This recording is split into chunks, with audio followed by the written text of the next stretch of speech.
haven't even started talking yet, and you got a standing ovation. No, I feel like we should wrap it up here. We're good. Well, hello, everyone, and welcome to today's live in-person program here at the Commonwealth Club of California. I'm Marisa Lagos. I'm politics correspondent for KQED Public Media, and I'm really excited to be here in person with the congressman and with you all. It's been a long time. Congressman Adam Schiff represents California's 28th district. He is chair of the House Intelligence Committee and, as you know, author of the new book, Midnight in Washington, How We Almost Lost Our Democracy and Still Could. Prior to the 2016 election, Congressman Schiff had been sounding the alarm over the threat posed by a global resurgence of autocracy. And during the Trump presidency, he was one of the most prominent members of Congress advocating for oversight and accountability of the administration and was the lead manager of the former president's first impeachment. Midnight in Washington details how, as he led the probe into Trump's abuses of presidential power, he came to the conclusion that the biggest threat to democracy came from within, arguing that Trump's presidency has so weakened our institutions and compromised the Republican Party that the danger will remain for years to come. We've got a lot to cover in the next hour, and we do want your questions, so you can fill out question cards if you're here in the room. You can also put questions in the text chat on YouTube if you're watching this online, and we will try to get to as many of them as we can. In the meantime, thank you, Congressman, for being here. Well, thank you for being here, and it is so wonderful to see people in 3 dimensions again. Those watching virtually, I hope we get a chance to see each other in person. And I just want to acknowledge my wife, Eve, who I think is out. Yes, there she is. We are Adam and Eve. Yes, I wanted to point that out if you didn't.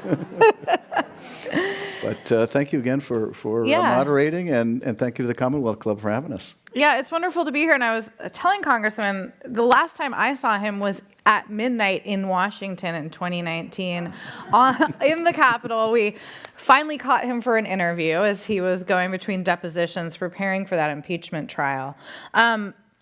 I was thinking we would open where you opened the book, which is with the events of January 6th. You, as well as all the members of Congress, were on the floor that day. And I think your experience really spells out sort of the visceralness of the threat that the rest of the book lays out. Can you just talk a little bit about your experience on that day and what it was like?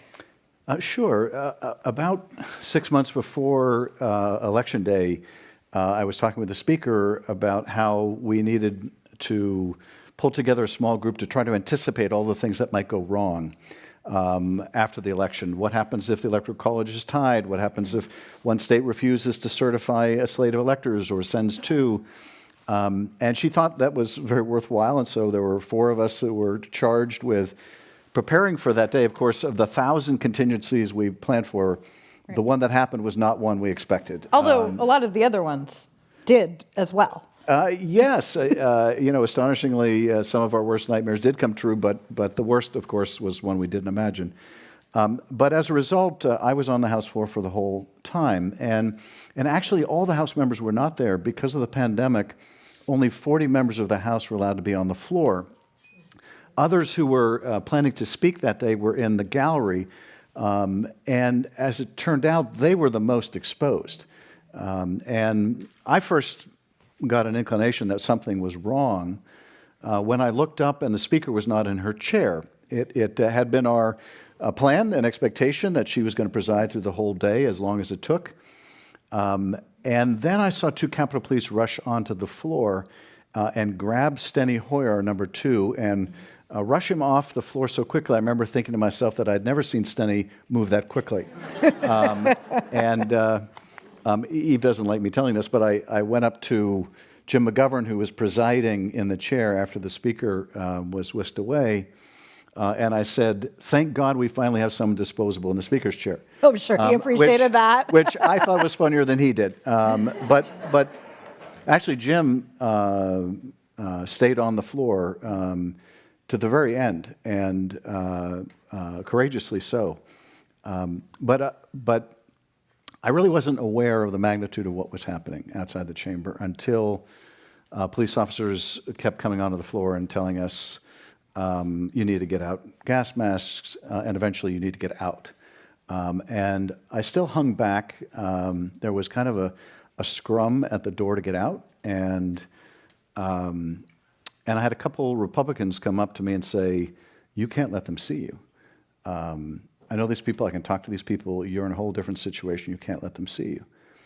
And my first impulse was to be kind of moved that they were Right. they were worried about me. Yeah. What was the intention there, do you think? Well, I think it was genuine. Okay. I think they felt that I would be very much a target of these insurrectionists.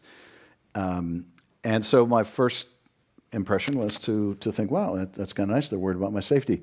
But that feeling soon gave way to another because I realized that if the Republican members hadn't been lying about the election, then none of us would have to have been worried about our safety. And as the days went on after that day, and I saw more and more footage of people attacking the police, I think for many of us in Congress, it became more traumatic over time. And part of the feeling I was left with was really just anger at the people inside the chamber, the insurrectionists in suits and ties, my colleagues, because the people attacking the Capitol that day believed the big lie. But the people I served with knew it was a lie and were still content to push it. Even after there was literally blood on the ground, and we returned to the chamber to finish that transfer of power, they still were trying to overturn the election, and it's just, to me, unforgivable. We don't have to dwell on it, but I did notice that you all went to what was supposed to be an undisclosed location. At least one member was tweeting about the location. Folks, you said somebody who had just tested positive was walking around unmasked, so you probably didn't feel super safe in that location either, but you did go back to your office sort of prematurely and had a pretty close call. I imagine Eve was a little mad at you about that too. Just walk us through, like, what was your thinking and how did you end up sort of getting back onto the floor safely? Well, we went back to this secure location, and the Capitol Police urged us, the House Sergeant at Arms urged us not to tell people where we were. And of course, people were already tweeting and ignoring that recommendation, tweeting from that location. And I realized that I had neglected to even call Eve and let her know I was okay. And I called, and I was talking to Eve, and my daughter and my son got on the line, and Eve asked me, "Where are you?" And we'd just been admonished not to tell people where we were. Right. And I said, "I'm not supposed to say." And then I hear in the background my son say, "I know where he is." He used the Find Your Phone feature. So, leave it to a teenager to track you down. But we were there for a number of hours, and I hadn't eaten anything since breakfast, and it was now like 6 p.m, and I was getting very hungry, and I noticed the number of people were leaving the location and going back to their office, and I went up to the Capitol Police officers guarding the doors, and I said, "Are we free to go?"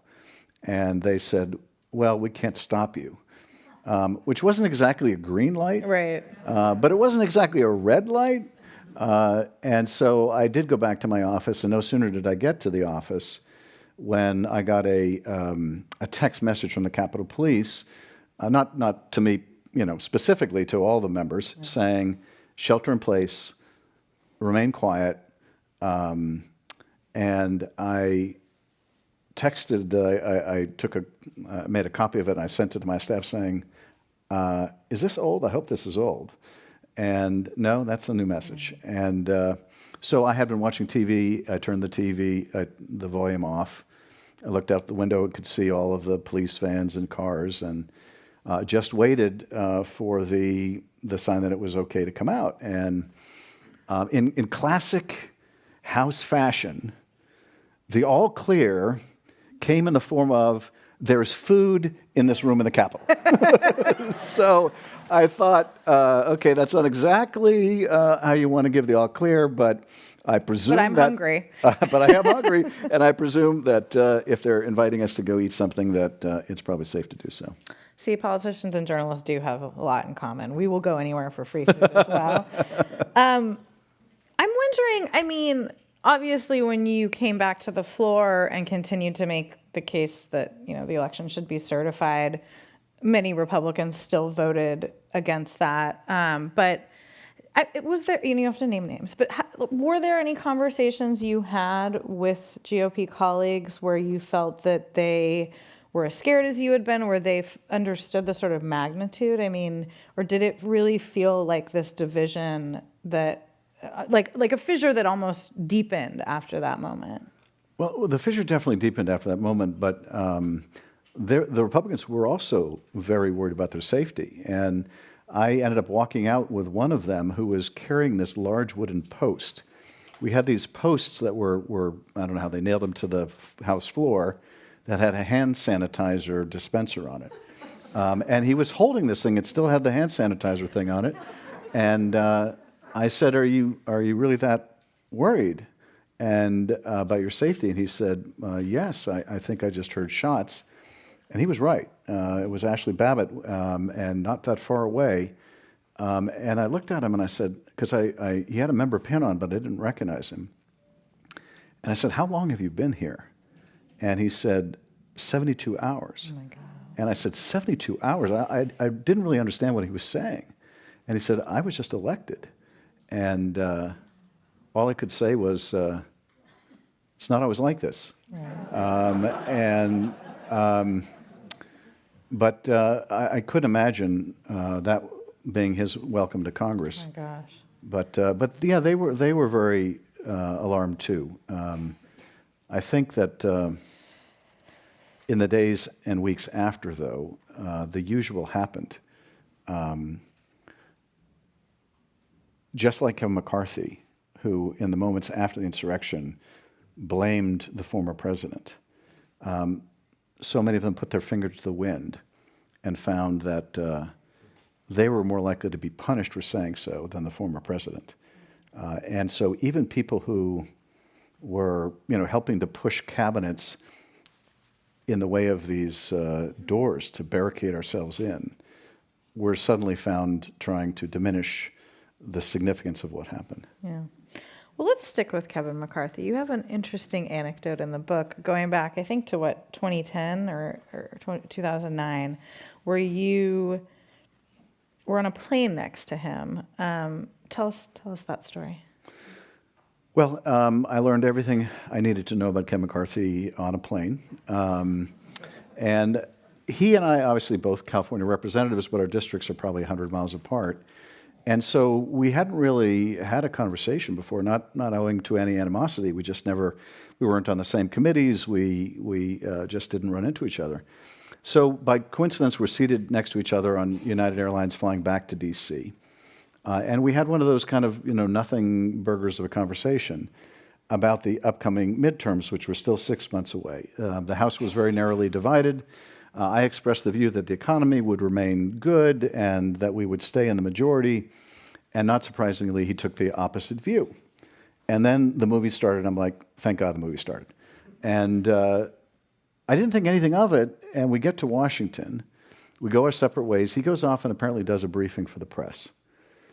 Now, this was pre-social media, so I didn't know anything about the briefing. I didn't know anything about what he said until the next morning when it turns out he told the press that night that the Republicans were definitely going to win the midterms. Everybody knew it.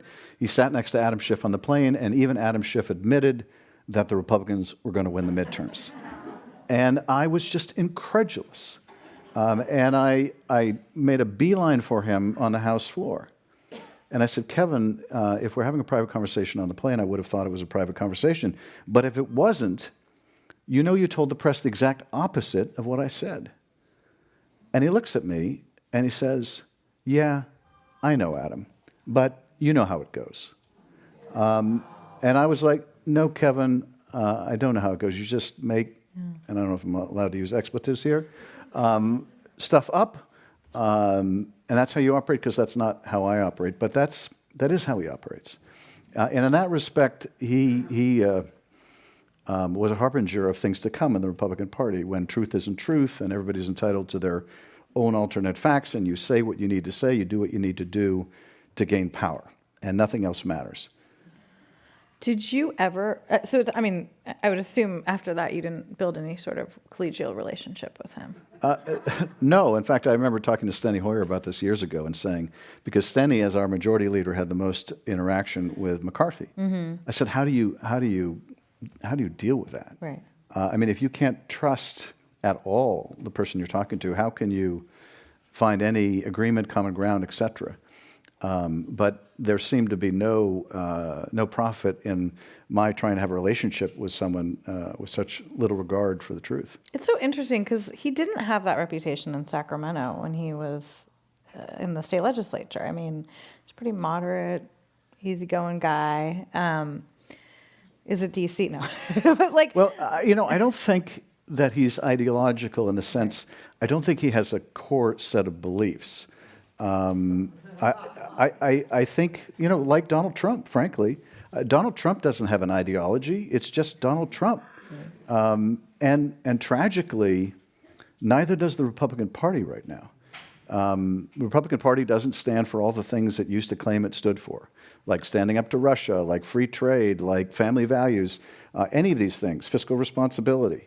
None of those things, it turns out, mattered compared to gaining power and keeping it. And for me, this was one of two terrible realizations of the last few years, which is a lot of the people in the GOP that I served with, that I respected, that I admired because I believed that they believed what they were saying, it turns out they didn't believe it at all.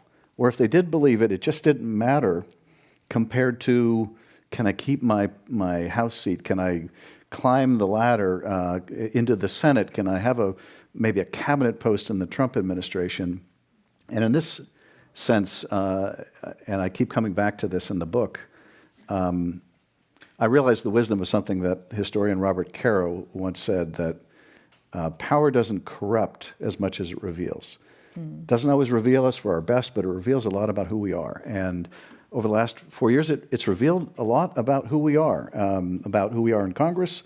It's revealed a lot about who we are as Americans.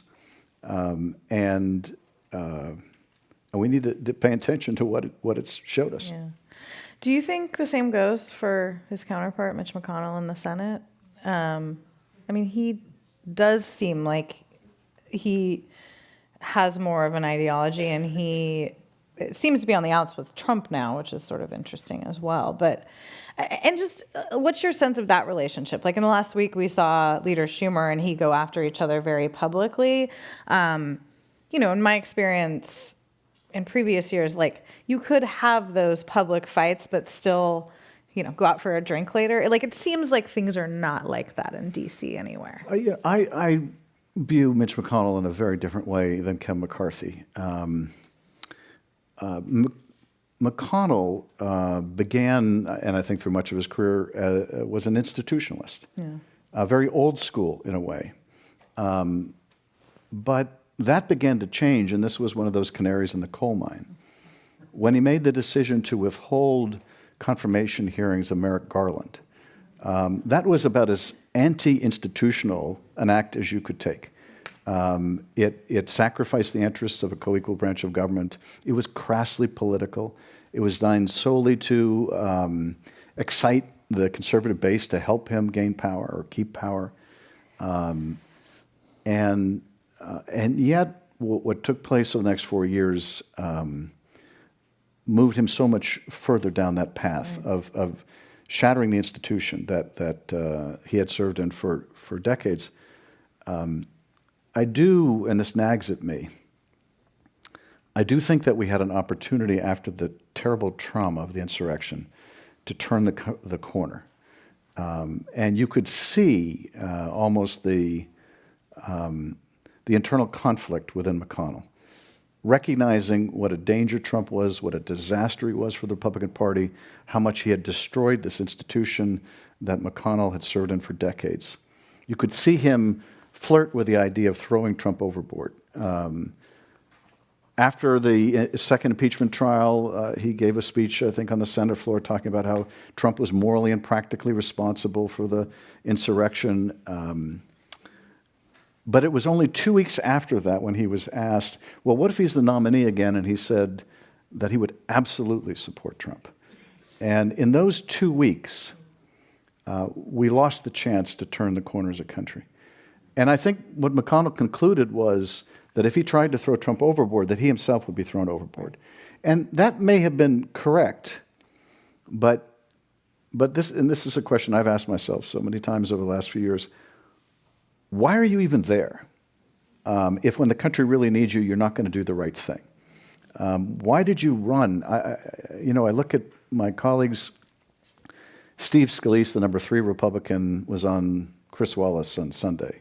And he was asked, can you tell us whether the election was stolen? Do you believe the election was stolen? And he couldn't answer the question. He wouldn't answer the question. He was too scared to answer the question. Now, I have to think when he ran for Congress, he didn't think, oh, one day I hope to deny the integrity of our elections. And so the book is a lot about this transformation that I witnessed. There have been a lot of books about what's happened in the White House during the Trump years, but not much about what happened in Congress. And Trump would have never been possible. The destruction of so many of our norms would have never been possible if he didn't have so many enablers in the Congress. And I think when this chapter, not in my book, but when this chapter in history is written, and we have more perspective on what the country's been through, that some of the most damning language will be reserved for people in Congress that knew what they were doing was wrong, that refused to find the courage or the patriotism to stand up to this most unethical of presidents. Well, you trace some of this, I mean, we talked about that McCarthy conversation, but back to, and I think Merrick Garland is probably another example, but to the Benghazi hearings, right? Why do you see that as so illustrative of how someone like President Trump got elected and sort of seized power? I think Benghazi was really a bridge to the Republican future, where facts would no longer matter, where even the worst tragedy, one involving the death of Americans, would be exploited for political advantage. We've come a long way from politics ending at the water's edge. And in the case of Benghazi, we did, I think, 6 or 7 investigations of Benghazi before there was a select committee on Benghazi. I was on one of those investigative committees, on the Intelligence Committee. It was a Republican-led investigation by Mike Rogers. And we completely debunked all of these conspiracies about Hillary Clinton. And there were other bipartisan investigations in the House and Senate and the Armed Services Committees that reached the same conclusions.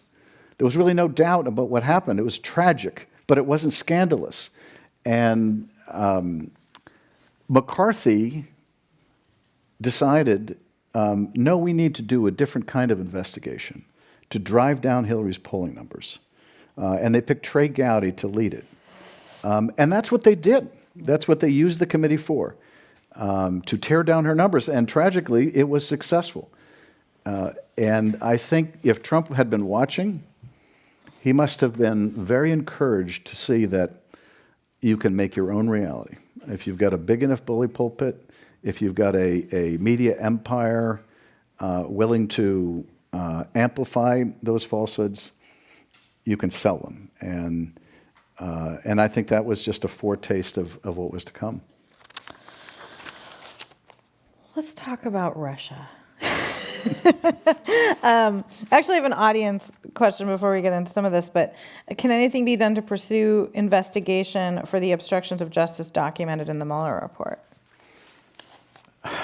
Well, I think at this point, that's probably very difficult. And we have enough on our hands, frankly, investigating the January 6th insurrection and the former president's role in that. And I think that really is where we need to keep our focus. But one of the things I did want to do in the book is point out just what happened with Russia and the Trump campaign. Yeah. Because the way the country learned about the facts was a drip here and a drip there, dripped out over 2 years. And I think that the combination of the piecemeal, over time, seriatim way the public learned about this, combined with the really disciplined use of the presidential bully pulpit, the no collusion, no obstruction, really serve to obscure exactly what happened, which is pretty simple. And among the things that happened, which is pretty simple and pretty shocking, is Trump's campaign chairman, Paul Manafort, was meeting secretly with an agent of Russian intelligence and giving that agent internal campaign polling data and insights into their strategy in battleground states, while that same unit of Russian intelligence was running a social media campaign to elect Donald Trump. Now, people ask, well, what's your evidence of collusion? Well, how about that? And that's just Exhibit A. There are lots of other exhibits. But one of the things that I do try to do in very summary form in the book is just set out the very basic facts.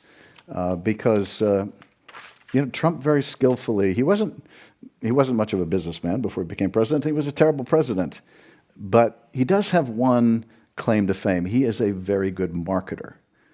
He is very good in the way that grifters are really good at marketing. And we need to continually, I think, push back with the truth. I think it's a good point that when you read it all sort of in a linear fashion and with the benefit of hindsight, it's pretty shocking. And one thing that did stick out to me is the central role of WikiLeaks in all of this, and Julian Assange, really. And I'm just curious, how you view that.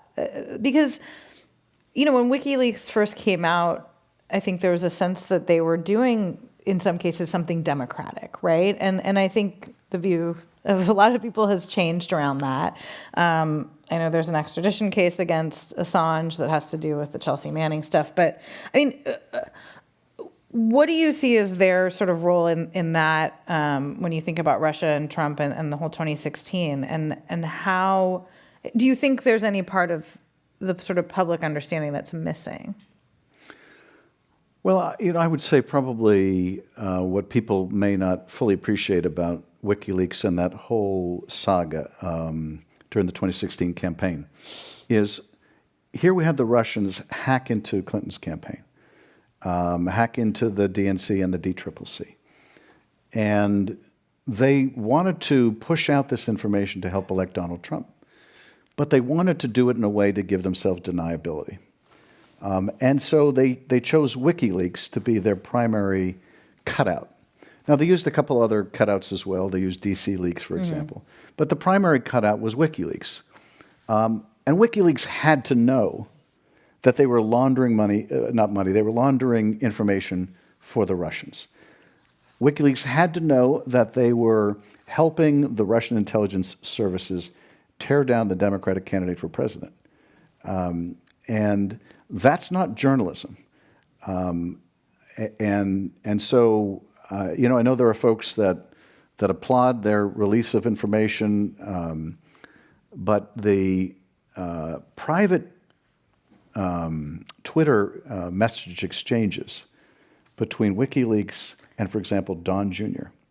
tell a very different story about what was going on here. One of the most telling, one of the most chilling to me was a message from WikiLeaks, as I recall, to Don Jr. saying, if your father loses, we think he should claim that the election was rigged. That was in 2016. That was in 2016. And that's not the kind of thing you do if you're a transparency organization, such and such. That's the kind of thing to do if you have a political score to settle. Yeah. Now, I don't know what his score, Julian Assange, what his score was to settle. I don't know what their relationship with Russia is or their antagonism to Clinton was based on. But that I think is a very sinister action. And so I don't view them as an innocuous purveyor of private information at all. But it is complicated, right? Because it was under the Trump administration that those CIA documents were leaked by them. Reportedly, Mike Pompeo wanted to assassinate him. It does feel a little murky in terms of, to your point, what the sort of goals were. I know you can't talk about all that probably, but how do you think about that? Because it does feel like this is something that has plagued now 3 administrations essentially. Well, again, I put WikiLeaks in a completely different category than other situations where you have the press reporting on information that is very newsworthy, that may also have been purloined.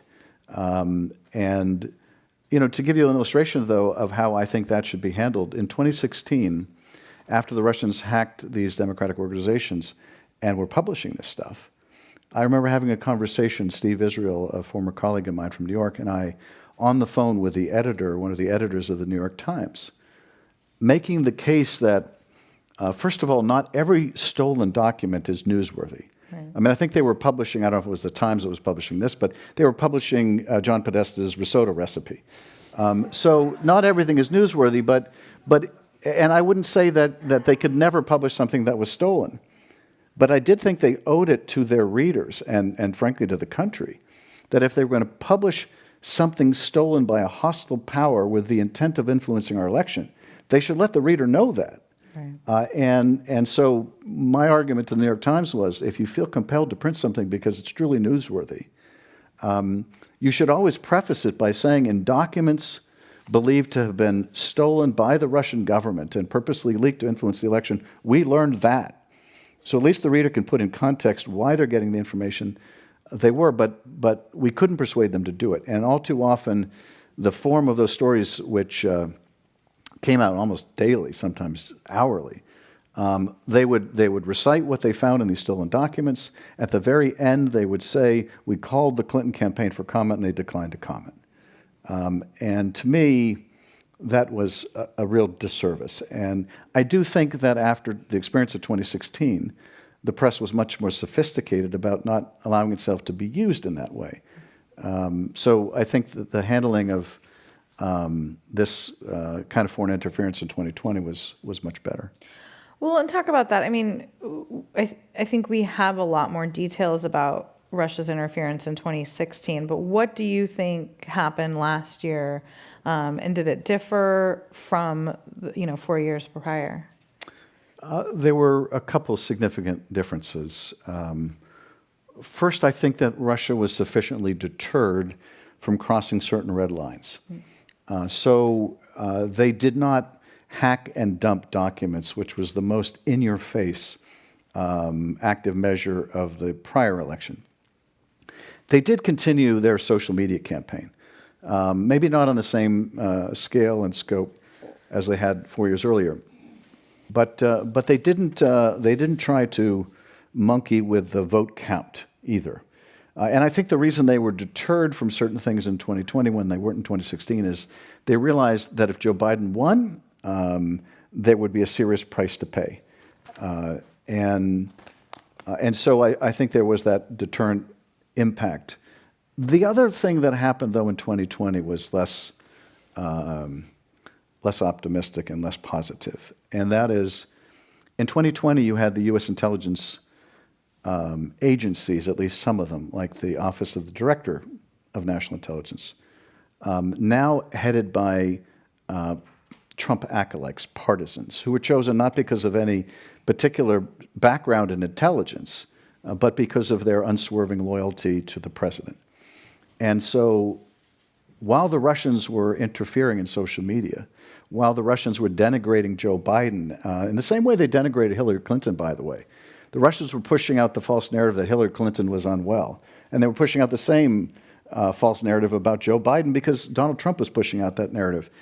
And they were also pushing out, I think, an even more destructive narrative of the president, the former president, which was the elections are rigged. So the Russians were helping amplify Trump's false messages. But we now had intelligence leaders who would not be honest with the public about it. And so you had people like Ratcliffe and Bill Barr and others saying, oh, no, don't worry about the Russians. It's the Chinese we have to be worried about. Now, the Chinese ultimately concluded that it didn't add up for them to intervene. But these heads of some of the agencies were affirmatively and knowingly misleading the public. And one of the things you do to thwart foreign interference is expose it. And by pushing out this false line about China, the intelligence agencies heads were essentially giving Russia a green light. And so that was a significant difference from the Obama administration in 2016, which was willing to call the Russians out on what they were doing. You mentioned though the disinformation on social media, and like as somebody whose job it is to try to get the truth out, to me that is very frightening, because a lot of the things, we're going to get to around the ongoing threats to our electoral system and our democratic processes, it's not just about the sort of people who are elected, right? It's about the support from the ground. I mean, that is, to me, a huge part of this story. It is a huge part of the story. And you're right. I think there are a number of factors that made Donald Trump possible. There are serious changes in our global economy, in which millions of people are working harder than ever and barely getting by. But there's also a revolution going on in communication, where most people now get their information from social media. And that's a medium in which lies and anger and fear travel with virality. And we haven't figured it out yet, because those changes have taken place with just breakneck speed. One of the things I write about, there's a scene in the book where we have our first hearing with the tech executives, and it's about Russian interference in the election. And it was kind of a strange phenomenon where the first committee to do real oversight of the tech industry was the Intelligence Committee. But we went through the questions about Russian interference in the election, and we did a second round of questions. And in the second round, I remember asking these general counsel of Facebook and Twitter and YouTube, let's step aside from the Russia issue and foreign intervention, and let me ask you about the impact just on the American people. Are the algorithms having the effect of dividing us, of pitting American against American? And I remember the general counsel of Facebook saying, well, I think the data is mixed or unclear. I don't know that the data was mixed or unclear even then in 2017, but it is very clear now. And I think we're going to need to re-examine the immunity that these companies enjoy. If they're not going to be better stewards of the truth, if they're going to allow these pernicious falsehoods to divide our country, I think we're going to need to be much more scrupulous about how we protect people's privacy. That has allowed the micro-targeting of people. And I also think we're going to need transparency. We need a much better understanding of how social media is affecting all of us, what it's doing to teenage girls' views of themselves, and what it's doing to prevent, a meaningful conversation between you and your neighbor. Or your family members. Or your family members. Well, I will say I was heartened by the more recent hearings, where there seemed to be at least a bipartisan interest in understanding the algorithms and the things you're talking about. Do you think that's something Congress might actually be able to tackle on a bipartisan basis? I do. I think there's lots of bipartisan common ground. Now, like so many things, we may get to the same place for very different reasons. Right. For my conservative colleagues, they like to push out this narrative that social media is biased against conservatives. But actually, conservatives... they dominate the Facebook top 10 every week. Yeah, they Ben dominate Shapiro social media. And company, yeah. And of course, no one more successfully used social media than Donald Trump. So the idea that somehow it's biased against them is absurd. But nonetheless, if it gets us to common ground in terms of insisting on adjusting the algorithms so they're not set to inflame us and divide us, if it helps us be better stewards of people's personal data and privacy, then I'll take what cooperation I can get. Do you think there's been a measurable effect with Trump not being on Twitter and Facebook? And is that a good thing long term? Is it if he decides to run again, do you think that would make a difference? Well, Trump not being on social media, I think, is probably the single best thing for the mental health of the country. I really think that if you could take a national blood pressure, when he lost that Twitter feed, the whole blood pressure Well, of as the a country West went Coast down. journalist, it makes my life easier, right? Because you don't have to wake up every day and go, "What happened?" Yes. There's nothing 6 worse. a.m. Eastern.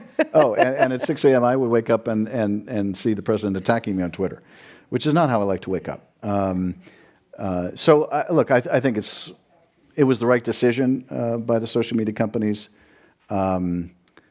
If it doesn't matter whether you're the president or anyone else, if you're violating the standards, it should be the same standard. And will it change if he runs for president? I'm convinced he's running for president. I think it would be intolerable to him to have anyone else in the limelight like that. I mean, the idea that Nikki Haley or Mike Pence or any of these people could become the nominee and get all the attention would just be excruciating for Donald Trump. So I think pathologically he cannot not run. And right now he's got an iron grip on that party, and we have to expect that he'll be the nominee. And whether he is back on social media or not, and I realize there are obviously very powerful economic incentives for the companies to bring him back.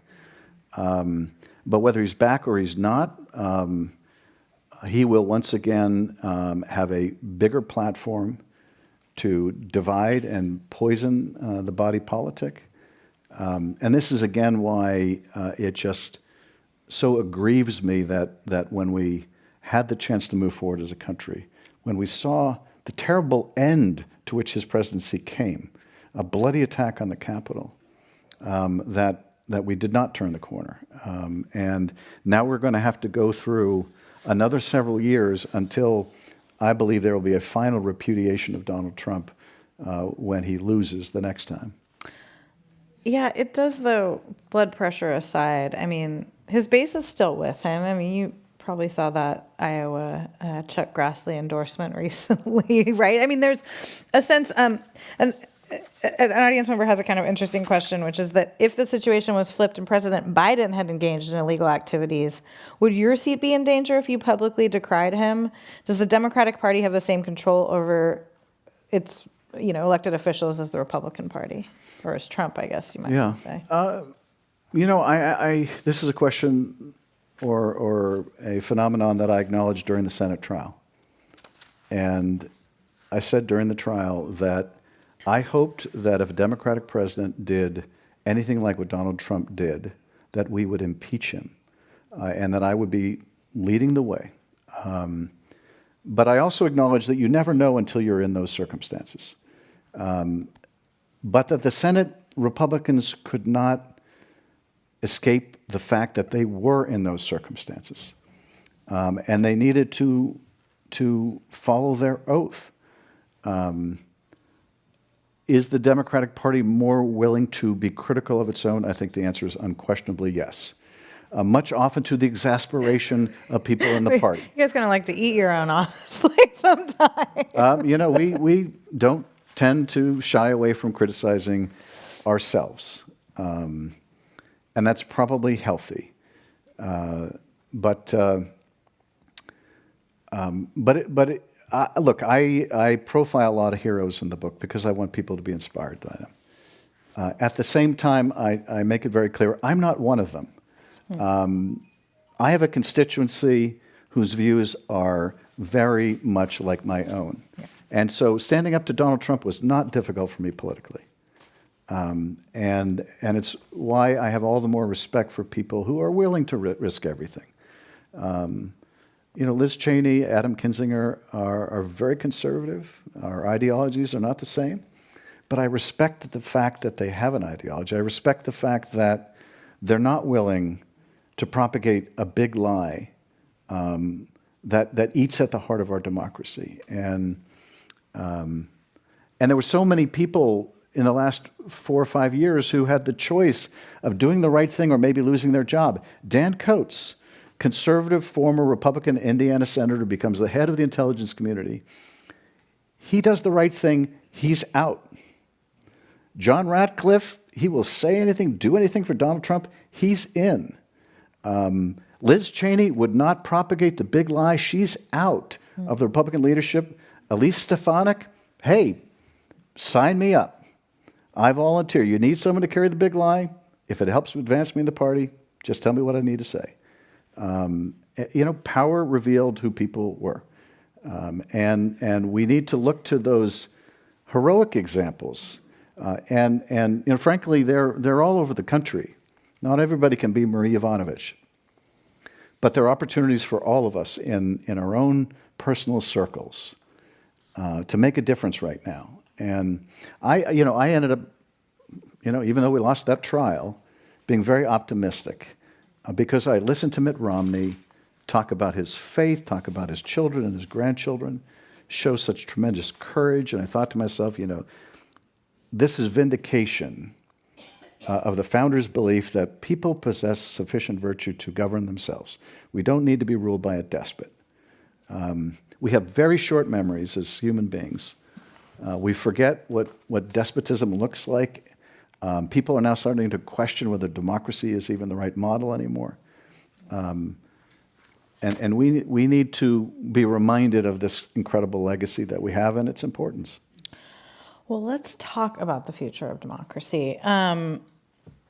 I think it's fair to say a lot of people are really freaked out right now. And I think that this is, it's quite frankly a weird question to pose as a journalist because it feels very partisan, but it is happening on one side of the aisle, right? Where, you talked about the big lie, but we're also seeing the installation or deinstallation of local elections officials who won't go along with that. We're in the middle of our redistricting process, and there's a lot of questions about whether we're going to be in a sort of, situation in the House where you could have minority rule, essentially, given, the way districts are drawn. I mean, what do you say to people? And we have a question from the audience who asks, with the various state voter suppression maneuvers, do you really believe we'll have a democracy in 25 years? Well, first of all, let me start with your observation about it feels odd to ask the question as a member of the press. 15 or 16 years ago, I started a caucus on freedom of the press with, ironically, my classmate, Mike Pence. And it was devoted to protecting the freedom of the press. And I think there's never been a more difficult time looking at the press as an outsider than the last several years, where you basically had a decision.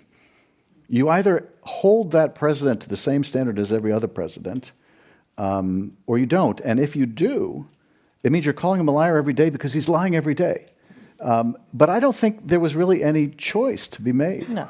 I guess it's more like the way I have this question written down, which is like, what are Democrats doing to safeguard democracy? And the fact that that is even the question. Yeah. Well, first of all, the premise of the question is exactly right. And that is, there may be another violent attack on the Capitol. And the president is out there pushing the same big lie that led to the last attempted insurrection. It may lead to another. But my greater concern is of the insurrectionists in the suits and ties.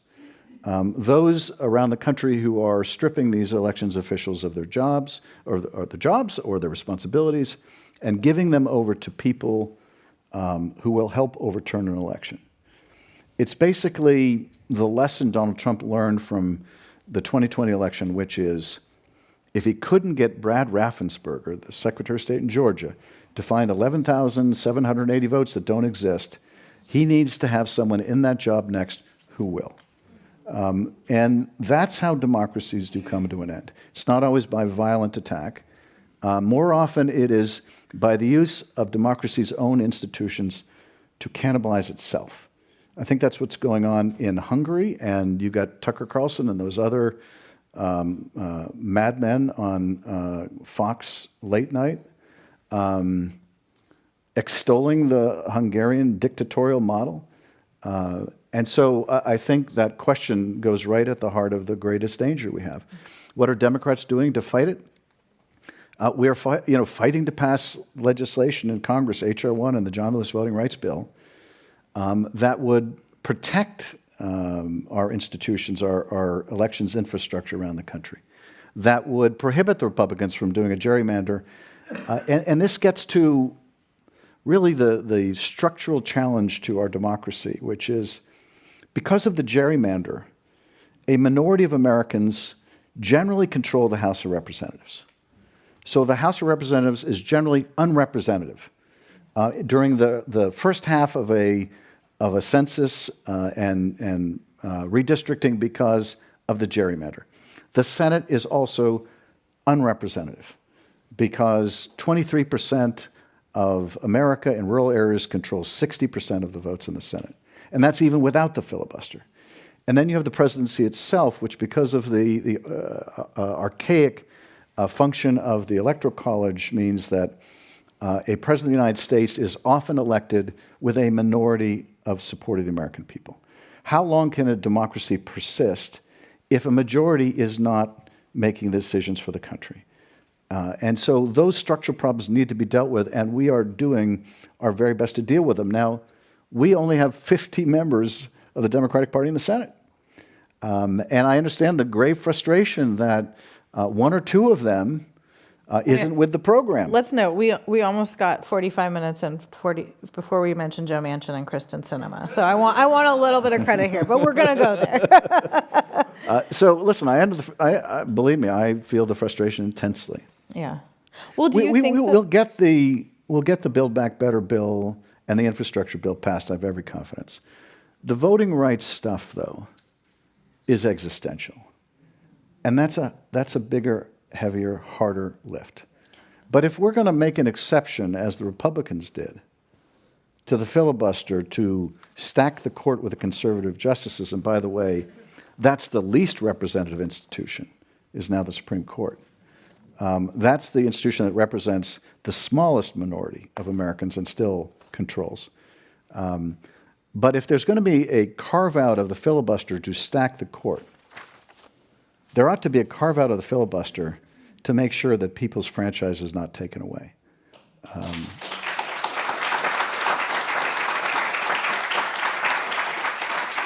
I mean, I believe there's a vote scheduled next week in the Senate on this, and it's sort of a test of the filibuster from what I understand. I mean, you worked with Kristen Sinema, for example, in the House before she was elected to the Senate. Like, do you think that Democrats will be able to get her and Manchin to go along with this? And is it enough soon enough, right? Like, I mean, the midterms are around the corner. Yeah. Sorry, that was two questions. Let's stick with Manchin and Sinema. Yeah. To be candid, I don't understand where Sinema is coming from. I served with her in the House. Personally, we got along very well, but I don't understand where she's coming from on this. Now, I have a little more understanding of Joe Manchin, who represents a state that I think Trump won by probably 30 points. That's a very conservative state, and a lot of his constituents don't see the world as I do. But do they care about the filibuster? I mean, this is what baffles me. I think the debate on the economic agenda and the policy details, I understand where someone like Joe Manchin is coming from. The filibuster does not seem like a thing that people in the real world have such love for as these senators. Yeah. No, I think you're absolutely right. And one of the reasons why I have some optimism, I don't want to overstate it, that we can find a path to getting this done is during the impeachment trial, I got a sense of Joe Manchin. I can't claim to know him well, but I got a sense of him. And my sense was that if we could demonstrate to him both the president's guilt and why it was essential that he be removed, sufficiently that he could explain it back home, that he would vote to convict even someone who had won his state by an overwhelming margin. And by the way, Trump was much more popular in West Virginia than he was in Utah. And we were able to make the case to Joe Manchin, and he was able to make the case, I think, back home. And he was courageous in that vote.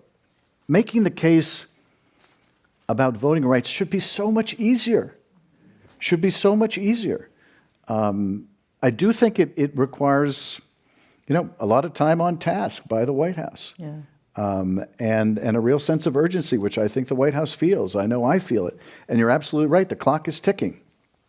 Around the country right now, they are gerrymandering Republican states to once again try to impose minority power on the country. And so, I hear this big tick, tick, tick, tick every day when it comes to whether the House is going to be representative. Yeah. I mean, some of the debate that we're kind of alluding to is about a sort of bigger policy and political challenges. And the Democratic Party is a big tent. And you do have people like Manchin and, people like most of our Congress people in California who are representing much bluer districts. I mean, there's been a lot of postmortems of the last few elections and whether, last year defund the police played big, whether the Green New Deal, hurts moderates. I just wonder how you think about this, because I think especially in the House, you have to learn how to navigate all these different, not just personalities, but sort of political positions.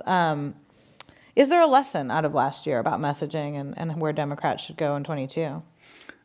There are a lot of lessons about the last election, and I think, in very broad terms, what happened in the House, where our phenomenal challengers got wiped out, which was a terrible, I think, loss for the country, because the class of 2018 that produced the Alyssa Slotkins and Elena Lurias and Tom Malinowskis and so many other Andy Kims, that was the strongest class in Congress I think we've ever had, at least within the last half century. I will put them up against the Watergate babies or anybody else.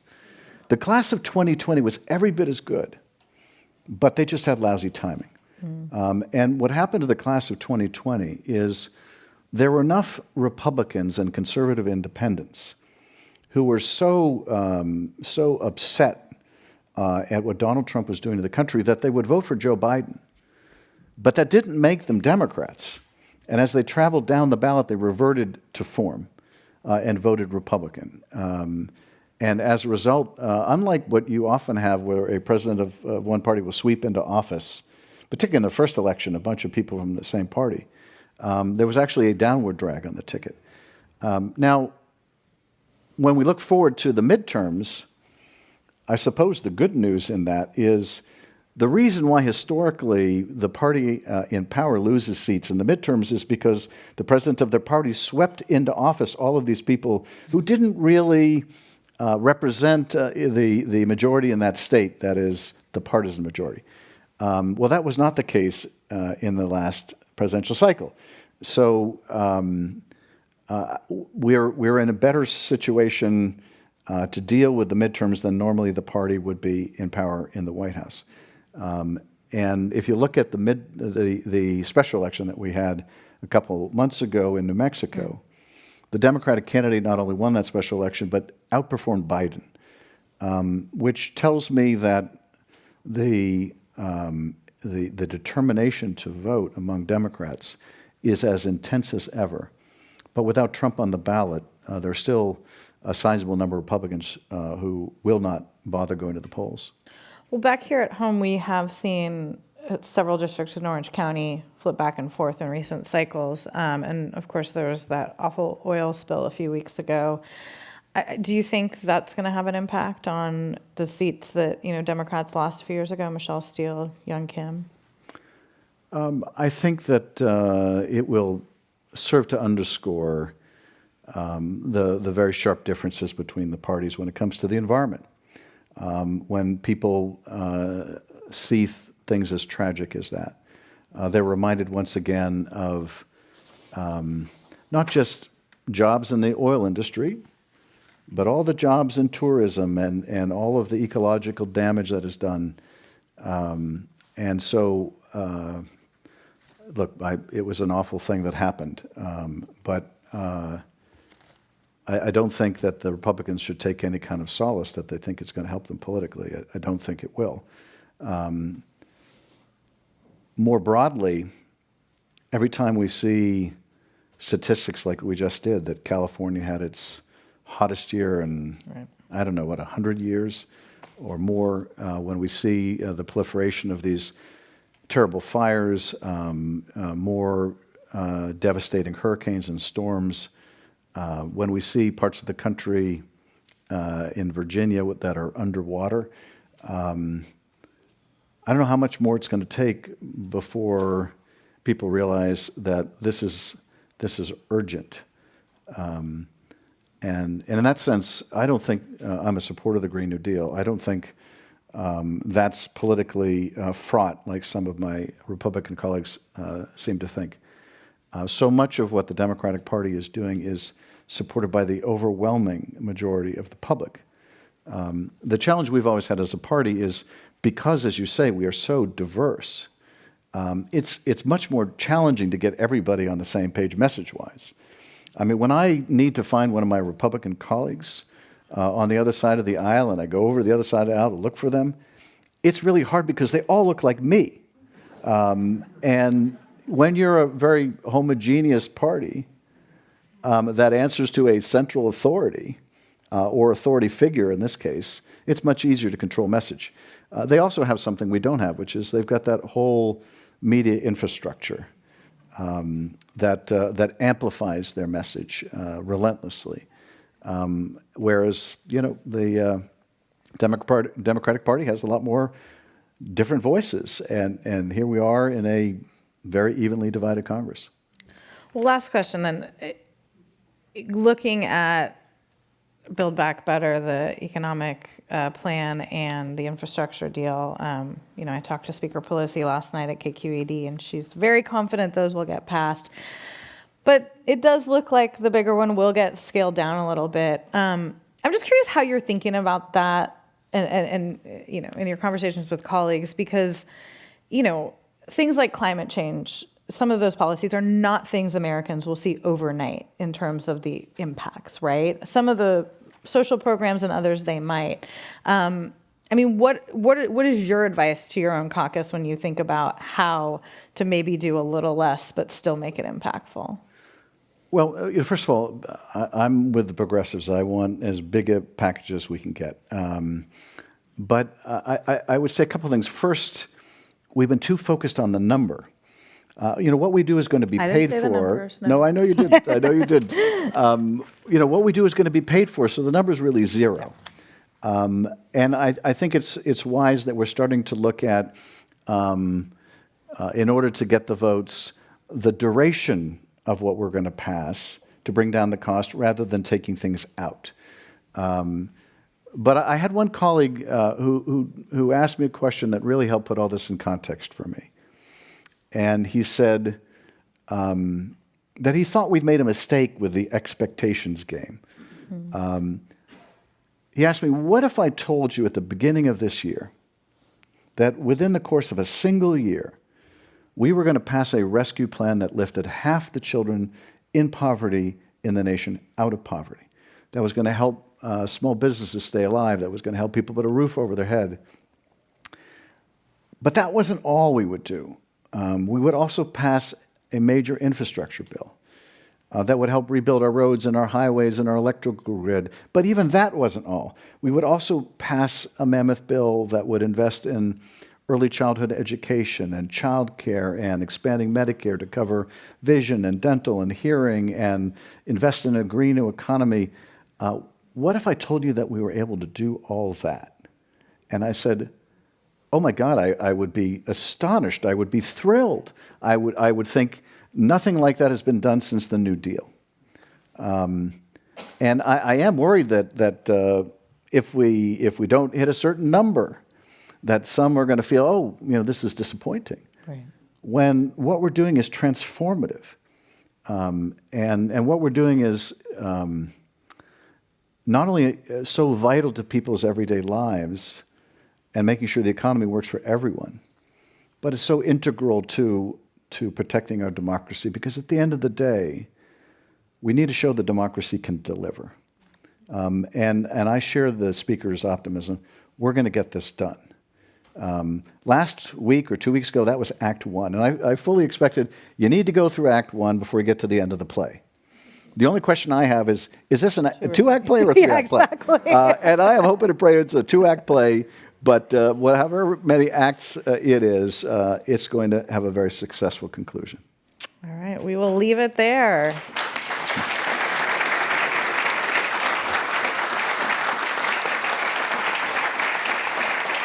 So many thanks to Congressman Adam Schiff for joining us today and discussing his new book, Midnight in Washington, How We Almost Lost Our Democracy and Still Could. We'd also like to thank our audience for watching and participating live. If you'd like to watch more programs or support the Commonwealth Club's efforts in making both in-person and virtual programming possible, you can visit commonwealthclub.org/events. I'm Marisa Lagos. I can't even say my own name. I am Marisa Lagos. Congressman Adam Schiff, thank you all for being here.